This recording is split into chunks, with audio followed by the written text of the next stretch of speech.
Les deuxièmes journées nationales d'hématologie se tiennent depuis le 24 novembre 2025 à l'hôtel de ville de Yaoundé sous le thème « La sécurité transfusionnelle au Cameroun ».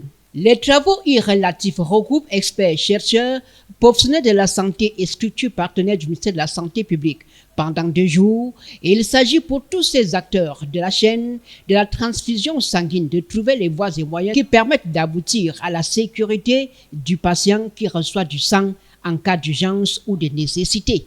La sécurité transfusionnelle consiste à garantir que les produits sanguins qu'on transfuse aux malades sont dénués, on va dire, des risques majeurs, mais aussi à s'assurer que les risques mineurs soient les plus réduits possibles.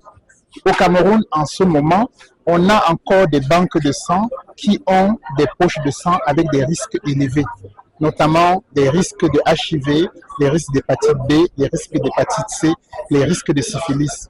Et selon la qualité de la banque de sang et son niveau de dépistage, on peut avoir des poches de sang contaminées 1%, 2%, 3%, 4%, jusqu'à 15%, quelquefois les poches de sang sont contaminées. Alors les banques de sang font des efforts pour faire des tests infectieux sur ces poches de sang, de façon à ce que, après que les tests soient faits, la toute grande majorité des poches de sang infectées soient éliminées.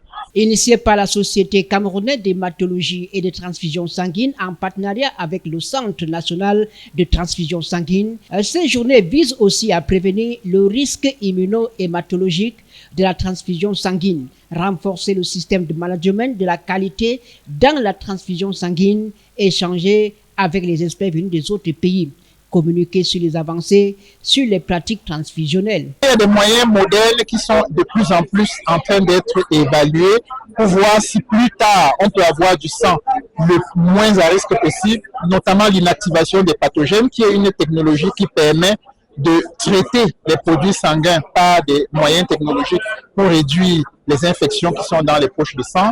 On peut aussi utiliser des tests de dépistage très précis, comme les tests de dépistage génomique, qui permettent de détecter les infections même quand elles ne sont pas encore détectables par les techniques habituelles.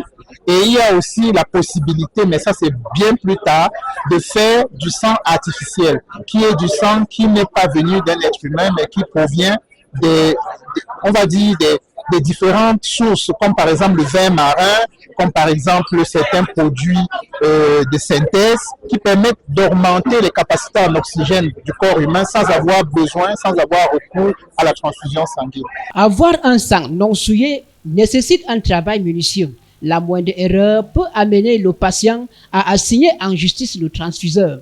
Le professeur Taillou, dans sa leçon inaugurale, estime qu'il faut parfois éviter de s'accoutumer avec les transfusions sanguines. Il faut transfuser moins.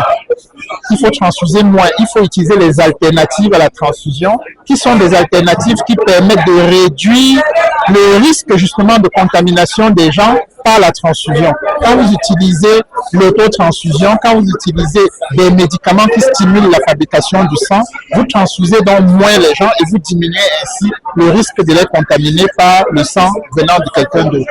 Le sang est un tissu biologique essentiel en médecine et il doit provenir des donneurs vivants.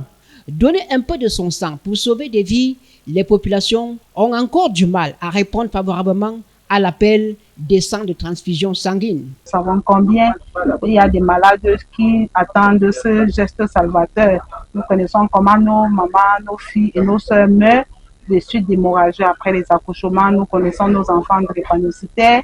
Nous connaissons aussi les accidentés de la route et puis tous ces jours-ci, les malades qui souffrent des maladies dont on a besoin de sang pour soigner le cancer et puis les insuffisances rénales.